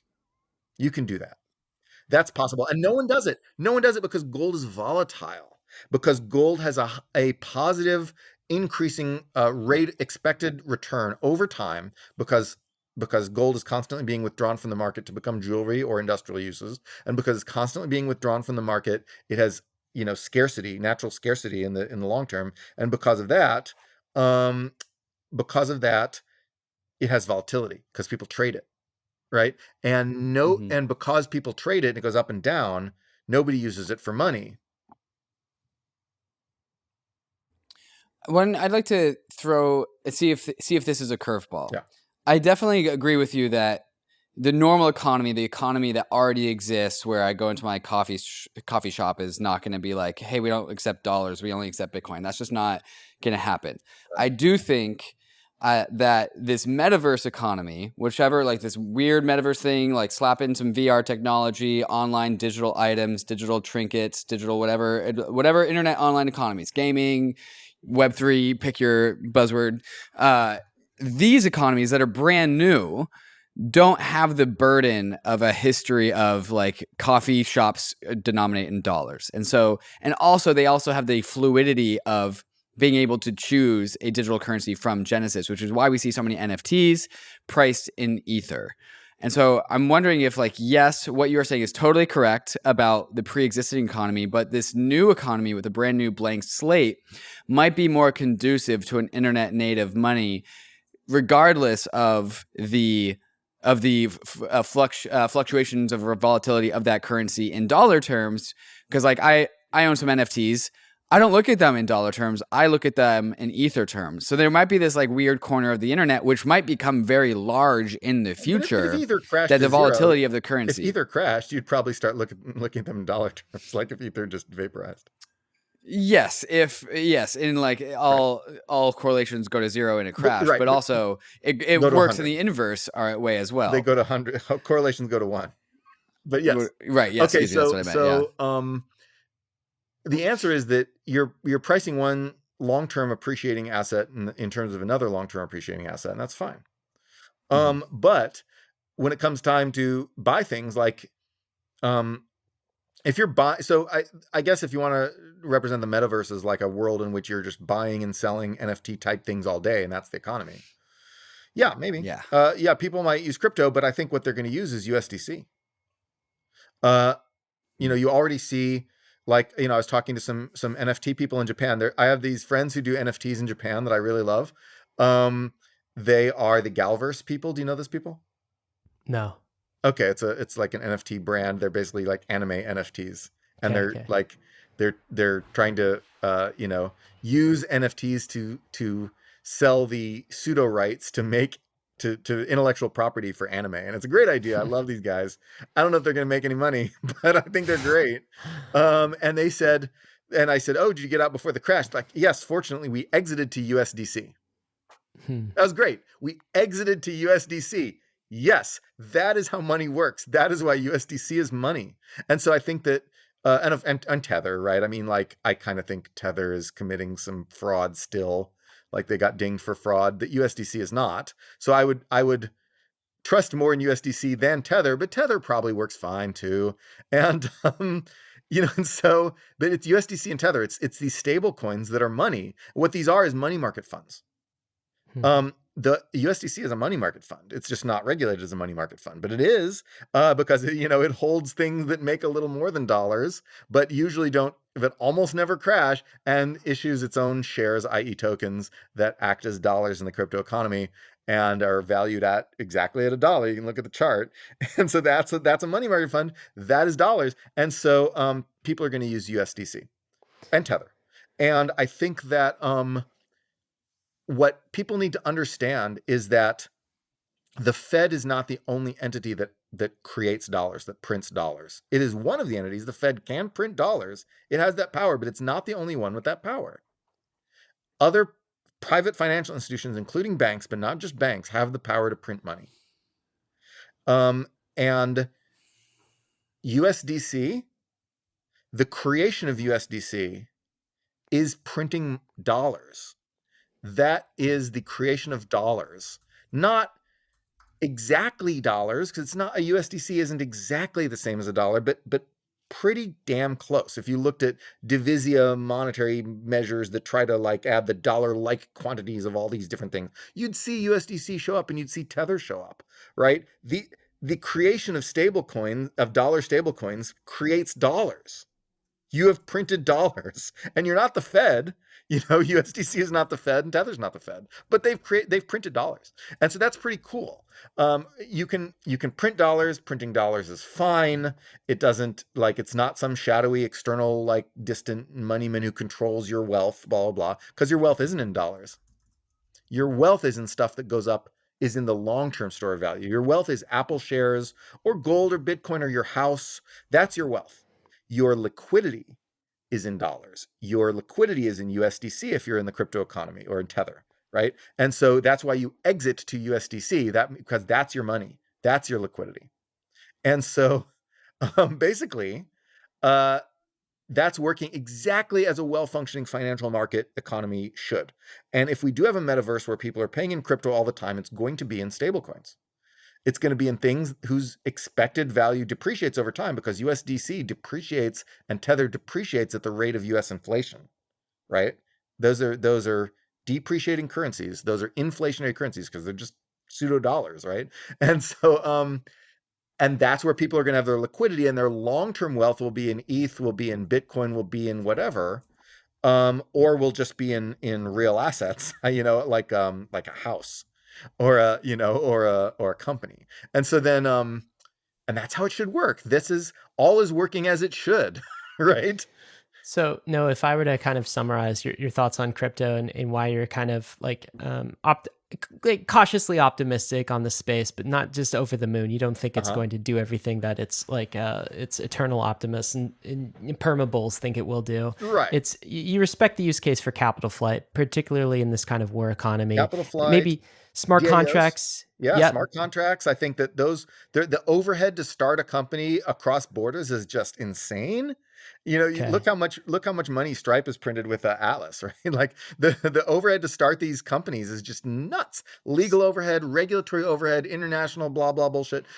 Just, if we're going to create this seamless global cyberpunk economy where I can make a movie with some kids in like Argentina and Morocco and Korea in like an afternoon and sell that on some digital marketplace. If you want to have that kind of creator economy, you can't afford to have these people like make a corporation, hire lawyers to navigate the laws of Korea and Morocco and Argentina and the United States all at the same time. That's huge overhead. No, just make it DAO. So you're bullish on this capital formation use case, the DAO use case of smart contracts as well. It sounds like you're very bullish stable coins in general, and maybe think that's one of crypto's killer apps, and then also NFTs. But aside from that, the things that you are not bullish on, that you don't buy, that you think are kind of BS from the crypto space, is probably the biggest one is that crypto, whether in the form of Bitcoin, Ether, or some other cryptocurrency, is going to come usurp the dollar for reserve currency status. You don't think that's happening anytime soon, and you kind of call BS on that side of things. Yes. And like Web3 as well. There's a post that maybe it was a guest post, but like Web3 culture is similar to Amway culture. Yes, I think guest there's post. elements of the Ponzi economics that you probably don't vibe with and you're pretty bearish on as well. Is this accurate? Sure. There's a million Web3 Ponzis out there, and there's this funny guy, Lyron Shapira, who just like, he's sort of this crypto skeptic. He just like yells about Ponzis all day. And it's kind of funny. He correctly, he correctly called like, that helium and Axie were going to be Ponzis. And that was just obvious. Yeah, there's a million Ponzis. There will continue to be Ponzis. Like Ponzis are natural to unregulated financial markets, right? They are a naturally occurring thing. My dissertation was on that. It's But here's what's interesting. That sounds cool. Yeah. So we think of like at Bankless, we think of Bitcoin as a Ponzi too, and not a Ponzi scheme, but like more like a Ponzi game, maybe like a pyramid game is like a way to sort of think about things. And you also wrote a post that said, I think Bitcoin has room for one more bubble. So Yes. you are also bullish on maybe this Bitcoin Ponzi as well. 21 million fixed supply. And this is what Slightly. Sam Bankman-Fried was getting into when he was on the Odd Lots podcast and be like, yes, I support your Ponzi. He was using Ponzi in a much more expansive way than what typical society is used to. But if you come into crypto, you kind of like see the world of finance as like a set of Ponzis built on top of each other with a dollar at the very bottom. And that's a very like foreign concept to many people. Noah, what do you think of that's this? what finance is. It's like, Okay, so that's would not you all finance is. There's like, you can raise capital to like build a productive enterprise, but like high finance and trading, there's just a lot of Who would think to do that? do that. Or are you It's too talking much about work. Bill Knudsen? Is this World War II? No, so like, yeah, you can do that. And people do that all the time. There's tons of, it's mostly in debt markets, which is why the debt markets are so much bigger than the equity markets, because companies just borrow. But then, this is finance. Finance is full of Ponzis. Unregulated finance is full of more Ponzis. Most of financial regulation is just trying to stop these natural Ponzi bubbles from just like frothing because people get mad.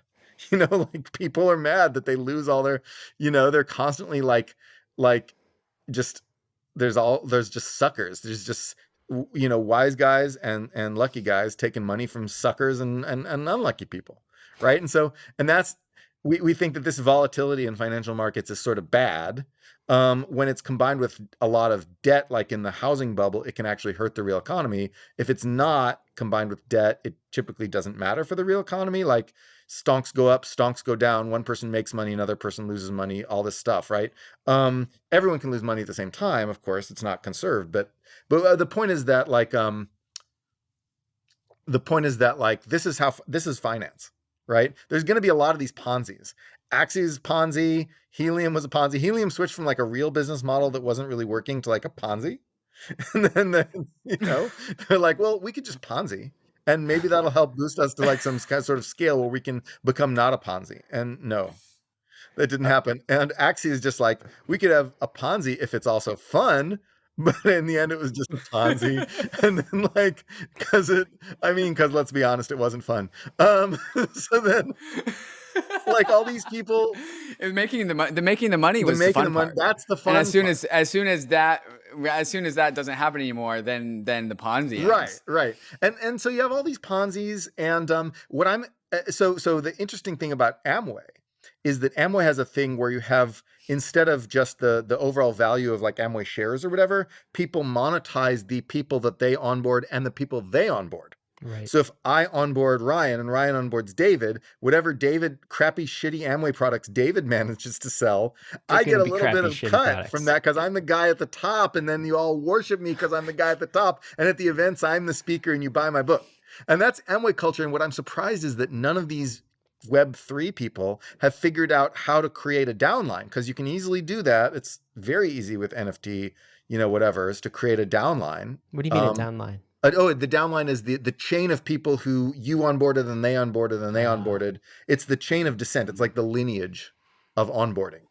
Oh, that was BitConnect. Okay. They got prosecuted. They get in trouble with the SEC. And that was from 2017. As they should, but do it offshore. I don't know. You can just like scam people out of a lot of money, but I mean, okay. So that's illegal. I don't endorse crime. You'll get arrested. Don't do that. But what I'm saying is, when I say do this, I don't mean you should do this. You shouldn't do this. I'm saying someone will do this, right? This is how unregulated financial markets work if people do shit like that. And Web3 is the financialization of tech. It's like tech people were like, okay, well, we figured out how to sell people the internet, and we figured out how to sell people social media and AI and all this other stuff. And now what do we sell people? Well, maybe now we're done selling people stuff. Maybe now we could just extract. It's time to own. Let's, like it's time you think to build. It's purely, do you think Web3 is purely extractive, Noah? Yeah, well, I mean, Ponzis are extractive. If you start a Ponzi, like if you fund a Ponzi and then you know it's a Ponzi and then you dump the tokens onto retail idiots, and then walk away with cash, but before the Ponzi collapses, you have extracted. You have cashed out. You have taken a little like hose, you have stuck that into some Main Street idiot who was, some Muppet, as they call them in the traditional finance industry. You've stuck your hose into some Muppet and you've gone, I drink your milkshake. That is what you've done. And, I don't endorse that. I wouldn't do that as a living. I write blog posts for a living. I would not figure out ways to use a combination of algorithms and marketing to just extract value from the masses as my way of life. But someone's going to do that. I definitely see that, and we've seen more than our fair share. And a lot of the Bankless work is actually kind of educating about like what are the sustainable things we're building here, and what are the kind of the Ponzi's. Noah, I feel like we could go on with this episode for a lot longer. And what this means is this is a reason for you to come back, sir, because we still haven't talked about the U.S. We haven't talked about like its place in the world, and there's so much there. So I think I've got two more things. One is sort of a serious question, and the other is just more of a fun question to kind of close this out. But let me ask the serious question first, and this is part of the conversation we were just having, but also ties into America. So all of these Ponzi games we were talking about in Web3, and Bitcoin being a Ponzi, right? Ether being maybe a Ponzi too. They're all Ponzi's all the way down. So is finance. How about the dollar, sir? Is the dollar a Ponzi game as well? What would it take for the U.S. to lose its reserve currency status? I know it's stronger than it's ever been. I mean, we kind of see how it's trading against the euro and the pound right now. But all fiat systems come to an end, don't they? And how about the U.S. and its destiny? Well, all things come to an end when the sun blows up and the world goes dark in the heat death of the universe. But the idea that all fiat systems come to an end is that doesn't necessarily mean a lot, right? Like there's plenty of fiat systems around that have not come to an end. Like the number of fiat systems that have not come to an end greatly outnumbers the number that have come to an end. Right? So like every country has its own fiat system now, right? And the number of fiat systems in the pre-modern era was relatively small because not many countries had the state capacity to create a fiat system. Yeah, the Mongols did it, right? You had a few countries doing it, but then before the 20th century, fiat systems were relatively uncommon. And so to say that they always come to an end, most of them have not come to an end. Well, let me pull that back a little bit. How about their dominance comes to an end? Their reserve currency status, for example, most recently the pound's transfer to the dollar. The pound was on a gold standard. That wasn't a fiat currency. I mean, it was a fiat currency in that we're issuing pounds that are nominally pegged to gold. So, but it was not, you had fractional reserve banking, whatever, but it was not the modern. So the modern dollar is not backed by anything except the Federal Reserve's promises to keep inflation low. Like that's the only thing backing the modern dollar. There's never been a reserve currency before that was like that. We're the only one. We're the only one ever, unless you count Kublai Khan. Right. And I don't even know what was going on there specifically. I mean, I know a lot, but we don't know. We don't exactly know. So are you bullish on the future, like supremacy, reserve currency status of the dollar into the decades ahead until the heat death of the universe, until the sun explodes? No. I think if the dollar collapses and nothing replaces it, we have a world of global financial anarchy and a lot of wealth gets destroyed. Your Bitcoin will go down. way down. Everything will go down. That's a difficult world. The real what we need to replace the dollar is just a better fiat currency. And I don't know who's going to make that. And we hoped that the euro would take some of the burden away from the dollar, and then Europe turned out to not quite be a country, and so they had the euro crisis in the early 2010s, and so the euro has not been as good at replacing the dollar as it should have, but it's in there, and the yuan is the other big contender, right? And China just has to change its whole society so that it's not like this closed society that tries to control everything that everybody does, and so capital controls and all this stuff. So that's a lot easier said than done. We need to replace the dollar, to improve on the dollar. We need a better fiat currency. Commodity money is not likely to replace the dollar. The future is fiat. It's not necessarily dollar fiat. And the reason the future is fiat is because fiat is just so incredibly useful for buying pizza. No one has ever come up with a better system for buying pizza than fiat. And you can tell because Americans eat a lot too much pizza. David, I think we just gorge on pizza. I think we found our episode title, "The Future is Fiat," here with Noah Smith. The future is fiat. The future, right? The future really is just pizza. Right? That's I was about better. to say, like, we gotta get some pizza in here. How about that? That's fantastic. Noah, this has been a lot of fun. I promised the fun question too. So why should we be bullish on rabbits, sir? What is your obsession with rabbits? Can you tell me about this? Well, I always had I love dogs and cats, and I always had dogs and cats, and I had other pets like hamsters, fish, whatever.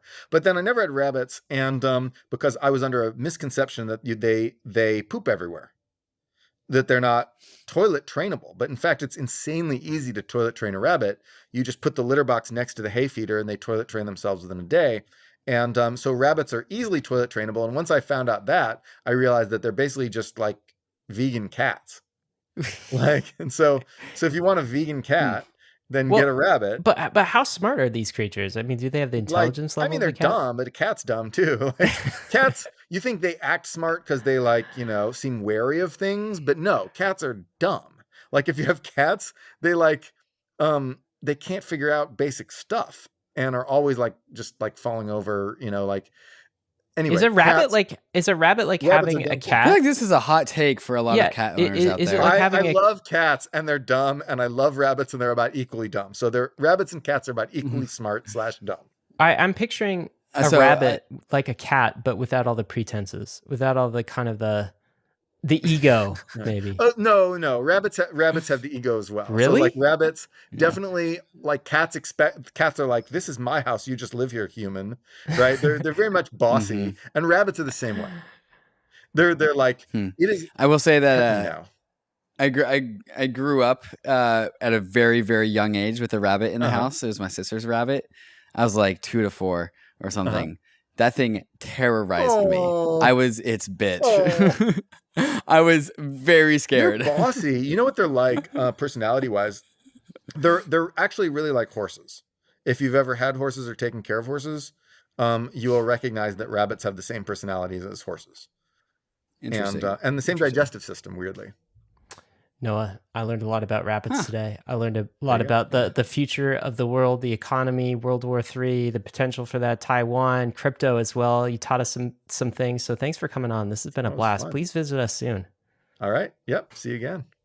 Bankless Nation, Cheers, this has Noah. been Noah Smith. We've got some action items for you. The big action item of the episode is go over to Noah's Substack. It's Noahpinion.substack.com. Noahpinion.substack.com. In the show notes, we're going to include a bunch of links to some of Noah's articles that we discussed today. There's at least 10 of them that we pulled in order to have this conversation, quotes from at least 10 of them.